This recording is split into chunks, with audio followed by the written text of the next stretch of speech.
Staff Sergeant Mike Reynolds had over 200 confirmed kills as an Army sniper in Iraq.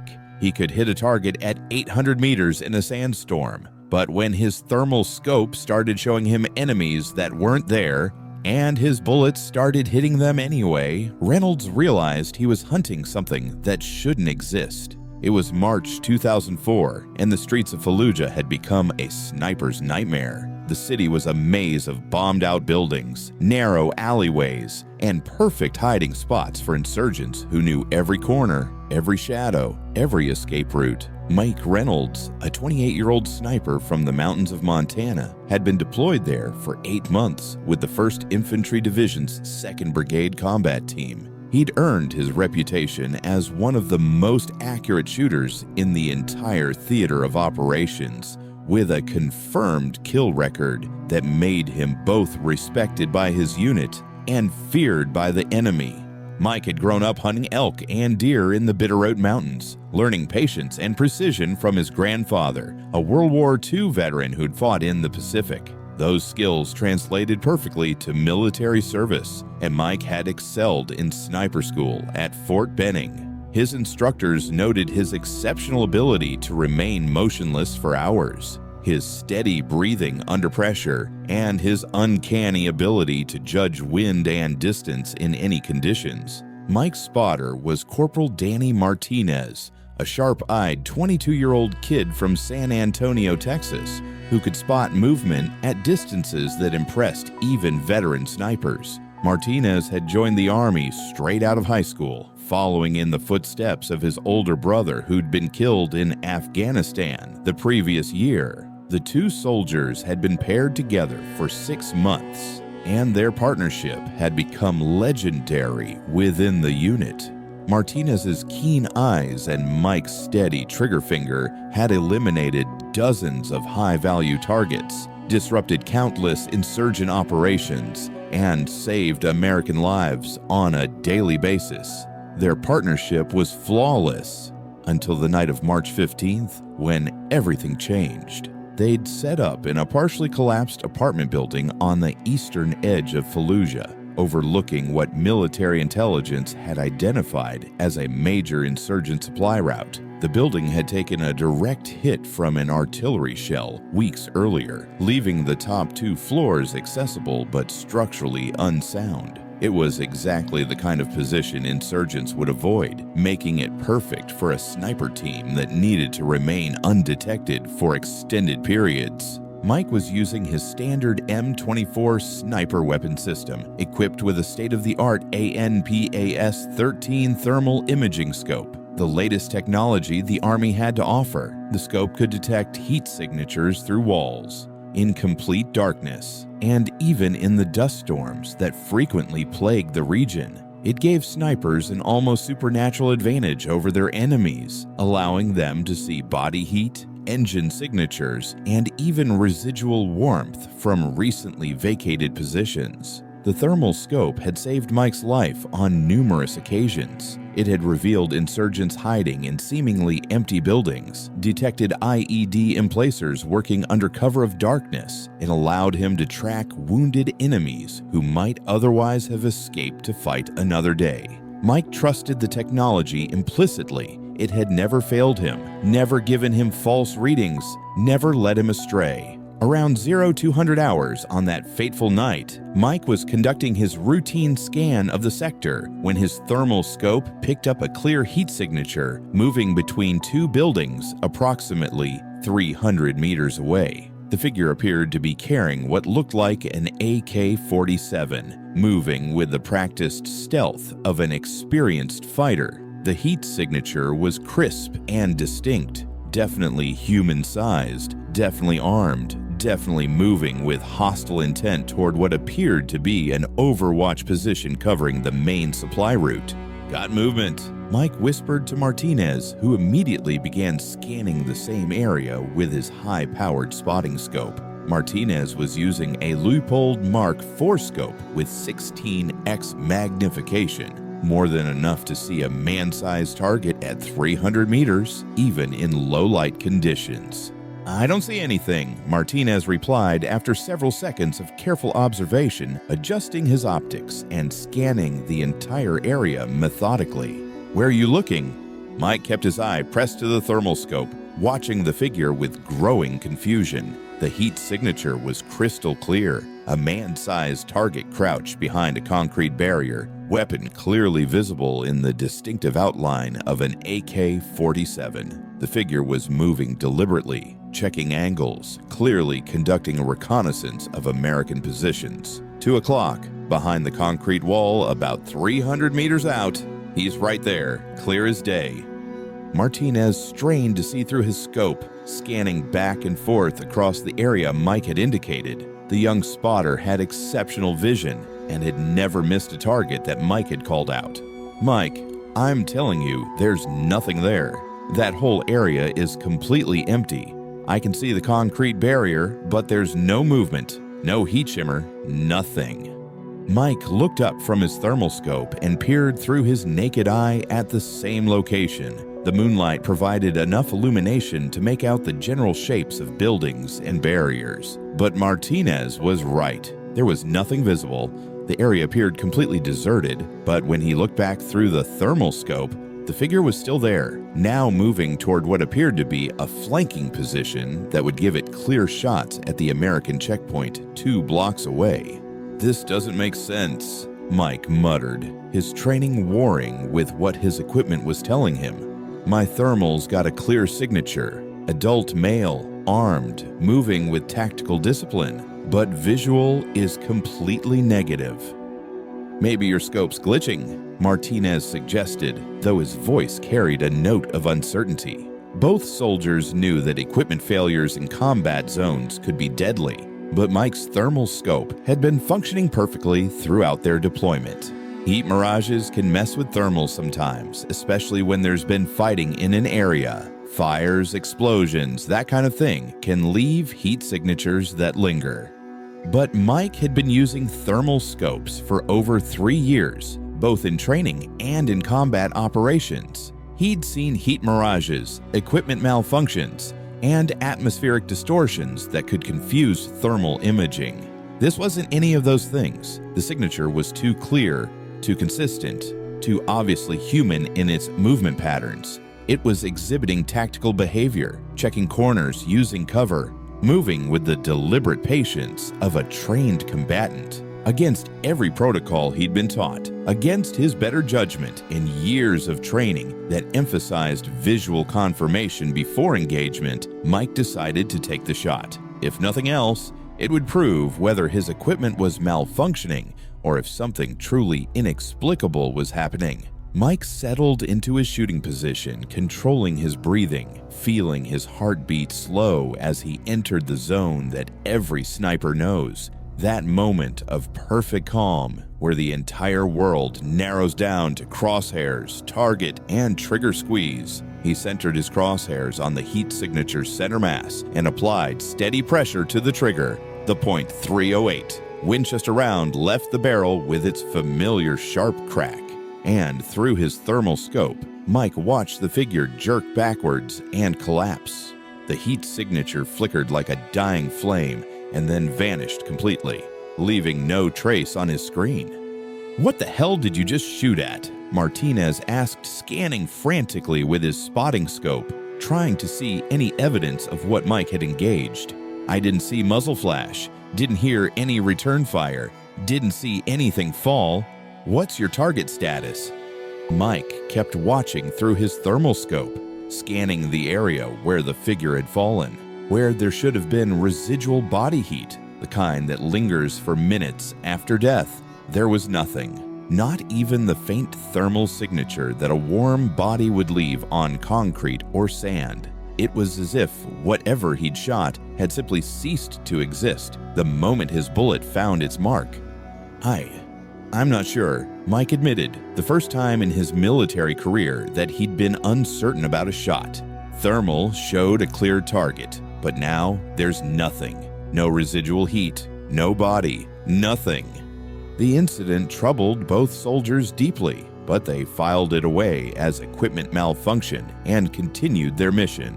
Intelligence had indicated increased insurgent activity in their sector, and they couldn't afford to second-guess their equipment based on one anomalous reading. But Mike made a note in his mission log: date, time, location, and circumstances of the engagement. It was a habit that would prove crucial in the weeks to come. The next night, March 16th, they were in the same position when Mike's thermal scope detected 3 heat signatures moving through an abandoned marketplace 4 blocks away. The signatures appeared to be setting up what looked like an improvised explosive device, working methodically to emplace what appeared to be a large IED directly in the path where an American convoy was scheduled to pass the following morning. The thermal images showed the figures digging, positioning what appeared to be artillery shells, and running what looked like command wires to a concealed firing position. Mike called out the targets to Martinez, providing detailed descriptions of their positions and activities. Martinez scanned the marketplace through his spotting scope, adjusting magnification and changing angles to get the best possible view of the area Mike was describing. "Mike, seriously, there's nobody there," Martinez said, his voice carrying a note of concern.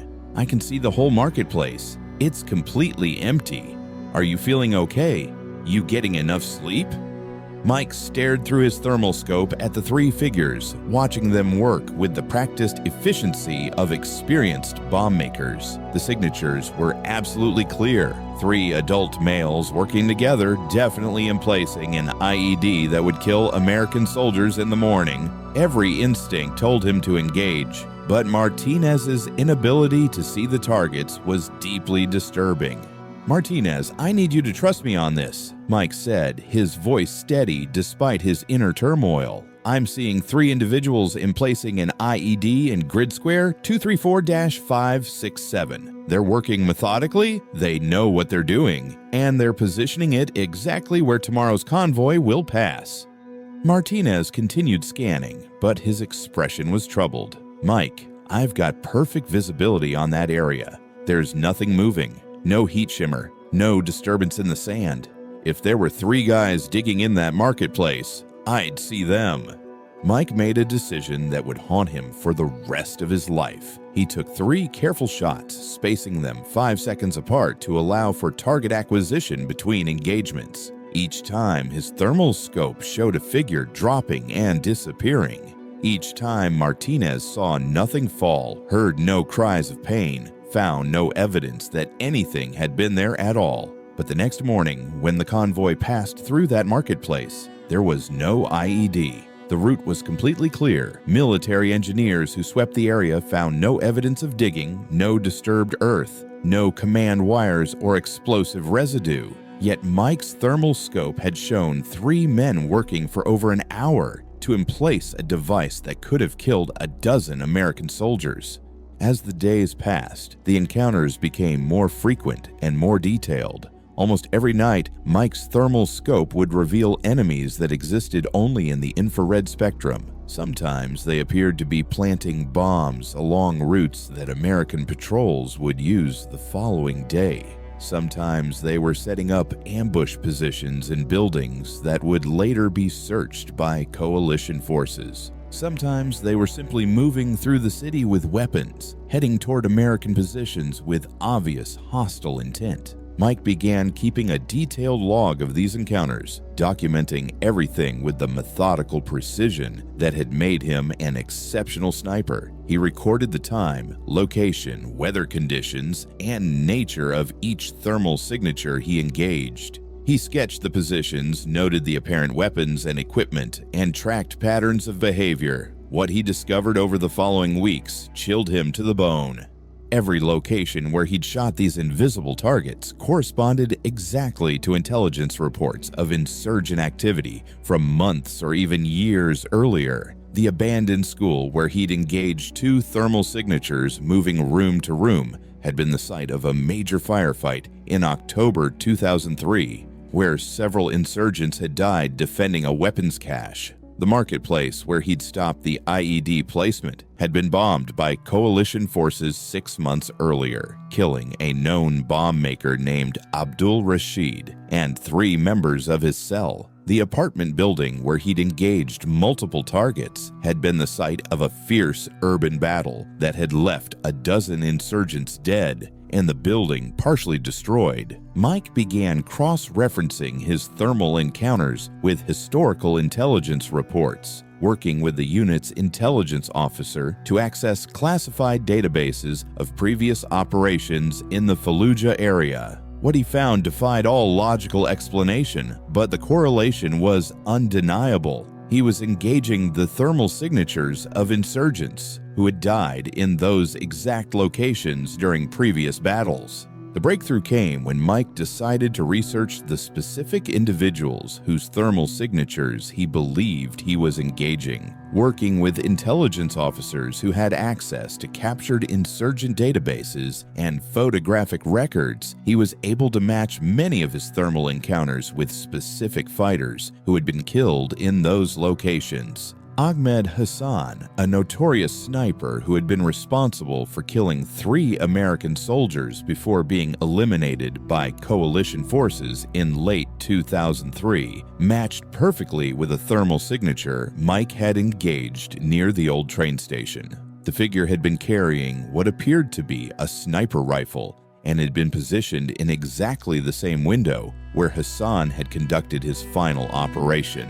Omar al-Rashid, an experienced bomb maker who had died in an American airstrike, corresponded to a thermal signature Mike had shot while it appeared to be constructing an IED, using the same techniques that al-Rashid had been known for. But the most disturbing discovery came when Mike learned about Khalil Nassim, an insurgent leader who had been killed in the same building where Mike and Martinez had established their primary overwatch position. Nassim had been eliminated by an American sniper in October 2003, shot while attempting to infiltrate American positions during a night raid. The kill had taken place in the exact room where Mike was now conducting his operations. According to intelligence reports, Nassim had been responsible for numerous attacks on American forces, but his specialty had been infiltrating coalition positions and assassinating soldiers while they slept. He carried a curved knife and was known for his ability to move silently through buildings, killing sentries and forward observers before they could raise an alarm. Nassim had successfully assassinated 6 American soldiers before meeting his end in this very building.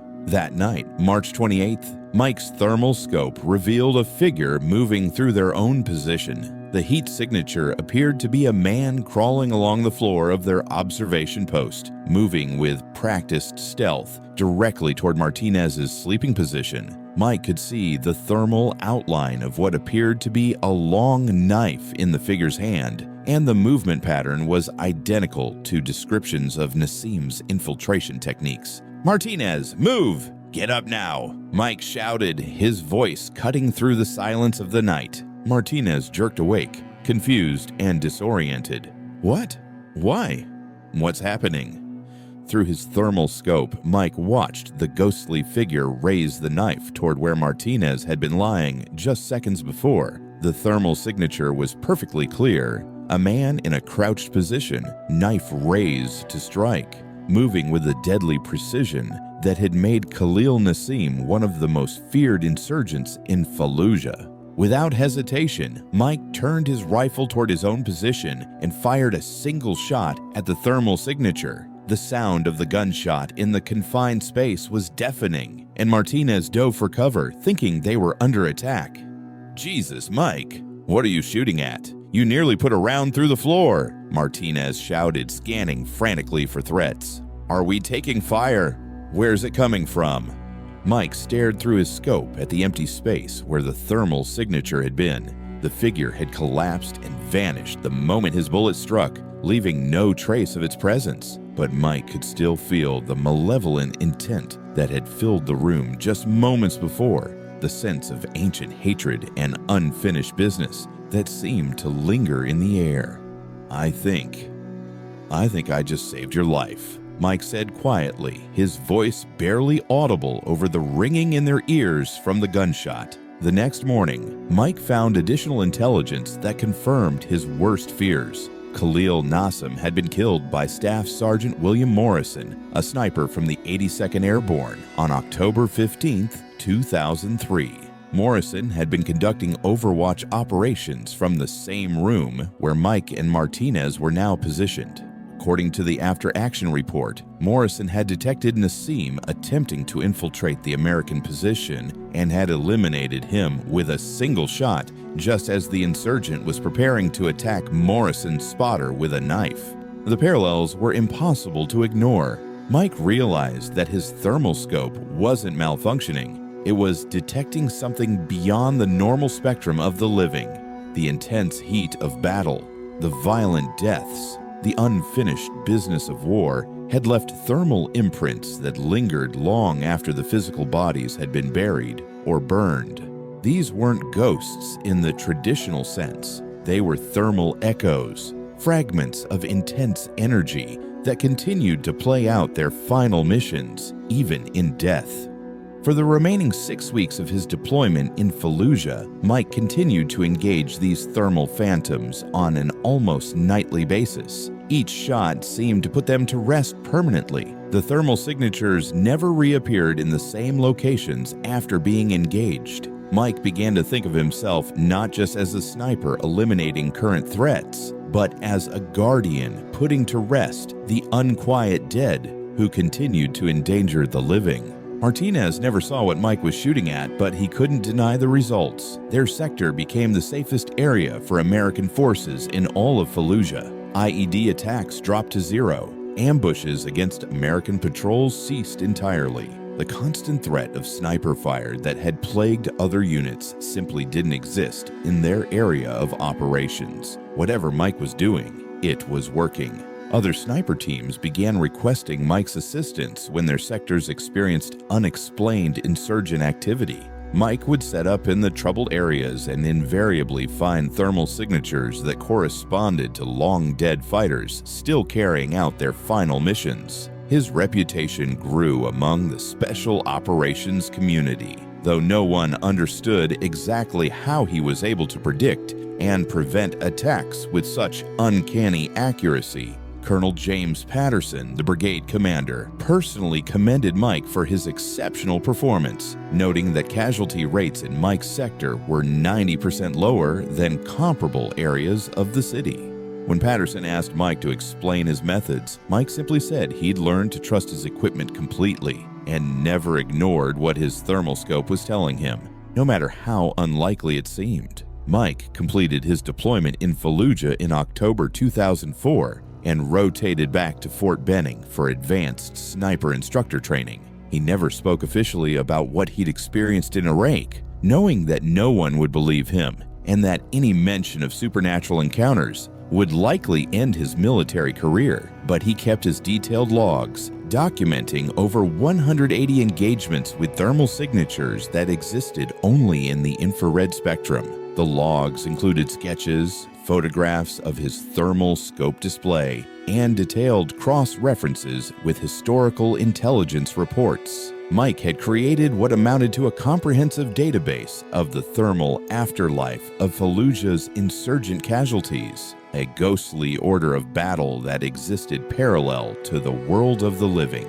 During his time as an instructor at Fort Benning, Mike trained dozens of new snipers, always emphasizing the importance of trusting their equipment and taking seriously every target their thermal scopes revealed, regardless of what conventional optics might show. Several of his students later reported unusual encounters during their own deployments, though none matched the intensity and frequency of Mike's experiences in Fallujah. After completing his second enlistment, Mike left the Army in 2007 and returned to Montana, where he became a police marksman for the Helena Police Department. Fellow officers quickly noted that Mike had an unusual ability to predict where crimes might occur, often positioning himself in locations where he could prevent incidents before they happened. Drug dealers, armed robbers, and gang members seemed to avoid areas where Mike was conducting surveillance, as if they could sense his presence even when he was perfectly concealed.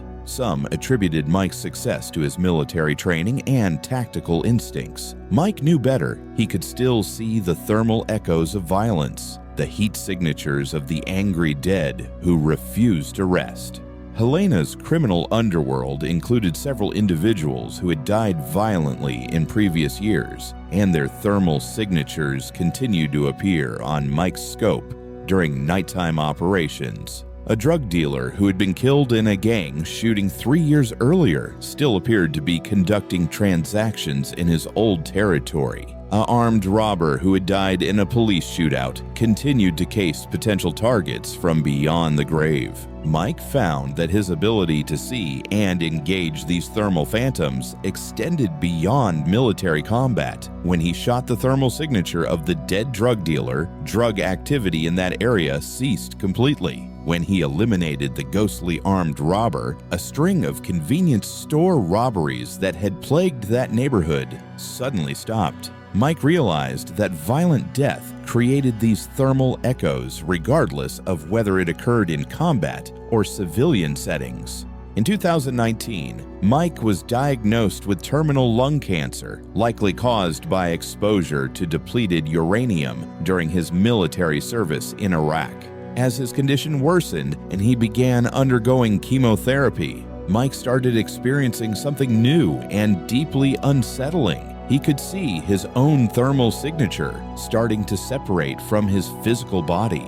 The intense heat of his life force, the energy that had sustained him through 2 decades of military and law enforcement service, was beginning to fade and fragment. During his final months, Mike spent considerable time writing detailed accounts of his experiences, hoping that future researchers might find some way to understand and utilize what he had discovered. He documented his techniques for distinguishing between living thermal signatures and phantom echoes, described the behavioral patterns that seemed to characterize these thermal hauntings, and provided detailed recommendations for military personnel who might encounter similar phenomena. Mike Reynolds died peacefully at his home in Helena on November 15, 2020, surrounded by his wife Sarah and his 2 adult children. His family found his deployment logs and research notes among his personal effects, along with a sealed letter addressed to the U.S. Army's Psychological Operations Command.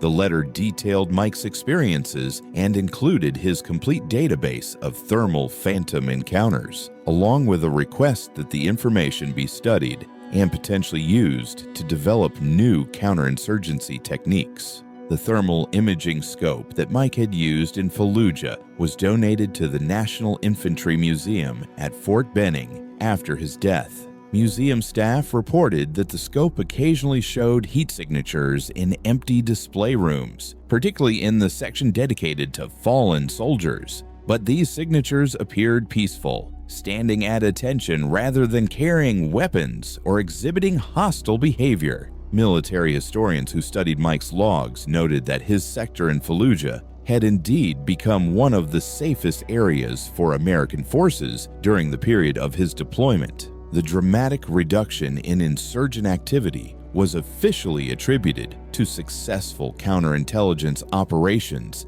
and improved cooperation with local Iraqi forces, though no official records exist of the specific methods used to achieve such remarkable results. Some researchers in the emerging field of battlefield parapsychology have theorized that intense combat conditions can create what they call thermal hauntings, residual energy signatures that persist long after death.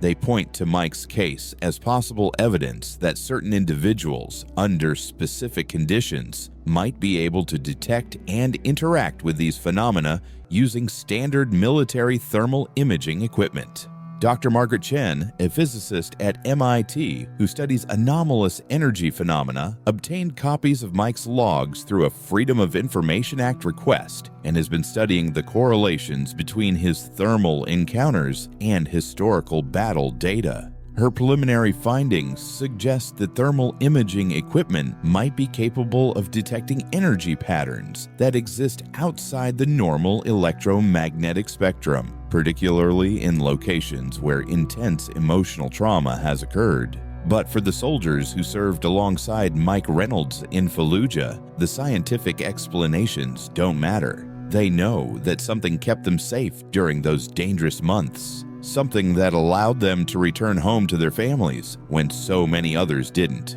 Whether it was supernatural ability, advanced technology, or simply the dedication of an exceptional soldier, Mike Reynolds had watched over them from the shadows, hunting enemies that existed beyond the realm of the living. And in the end, isn't that what every sniper does? See what others cannot see, eliminate threats before they can harm their brothers, and stand watch in the darkness so others can sleep safely. Mike Reynolds just happened to be watching for enemies that had already died, refusing to let death release them from their duty to protect the living from those who would never accept defeat, even in death.